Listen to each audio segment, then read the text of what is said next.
Praise the Lord. Hallelujah. దేవునామానికి స్తోత్రాలు. మీ అందరికీ నా వందనాలు తెలియజేస్తున్నాను. ఇది నీ కొరకు దేవుడు సిద్ధపరిచినటువంటి మాటలు. ప్రియ సహోదరి సహోదరుడా, నేడు ప్రపంచంలో ఎటు చూసినా కానీ యుద్ధము, యుద్ధ వాతావరణం, యుద్ధ సమాచారాలు, యుద్ధ వార్తలే. ఎటు చూసినా కానీ నెమ్మది లేనటువంటి పరిస్థితి, ఎటు చూసినా కానీ భద్రత లేనటువంటి పరిస్థితి. ఇంటిలో నుండి బయటికి వెళ్ళినటువంటి వారు క్షేమముగా మరలా తిరిగి వస్తారని భద్రత లేనటువంటి పరిస్థితుల గుండా జీవిస్తున్నటువంటి క్రమంలో నీ హృదయం కలవరంతో నిండిపోయి నీవు ఆలోచిస్తున్నట్లయితే ఈ మాటలు దేవుడు నీ కొరకే మాట్లాడుతున్నారు. ఇదిగో నీవు గర్భము ధరించి కుమారుని కని ఆయనకి యేసు అను పేరు పెట్టుదువు.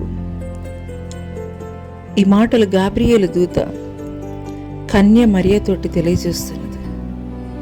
యేసు అను పేరుకి అర్థం రక్షకుడు అని. ఈ మాటలు వింటున్నటువంటి ప్రియనేస్తమా, ఆయన మనకు రక్షణ ఇచ్చేటువంటి దేవుడు మాత్రమే కాదు, మన ఆత్మని నరకాగ్ని గుండములో పడిపోకుండా భద్రతనిచ్చేటువంటి గొప్ప దేవుడు. ఆయనకి ఇమ్మానుయేలని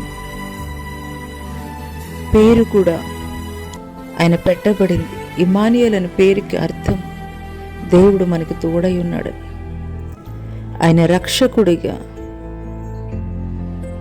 మనల్ని భద్రపరుస్తూ ఆయన మనకి తోడై ఉన్నటువంటి దేవుడు. మన ఆత్మని నశించి నరకాగ్ని గుండంలో పడిపోకుండా ఆయన కృప ద్వారా నిత్య జీవాన్ని ఇచ్చేటువంటి దేవుడు. ఈ మాటలు దేవుడు నా కొరకే అని నువ్వు విశ్వసించగలిగినట్లయితే నీ హృదయం ఏ కలవరాలతోటి, ఏ భయాలతోటి, ఏ ఆందోళనతోటి నింపబడి ఈ మాటలు నీవు వింటున్నావు, ఈ యొక్క క్రిస్మస్ శుభవేళలలో నువ్వు యేసుక్రీస్తుని నీ యొక్క స్వంత రక్షకునిగా నీవు స్వీకరించగలిగినట్లయితే ఆయన నీకు రక్షకుడిగా నీ శరీరానికి మాత్రమే కాదు, నీ ఆత్మకి కూడా ఆయన రక్షకుడిగా ఉండేటువంటి దేవుడై ఉన్నాడు.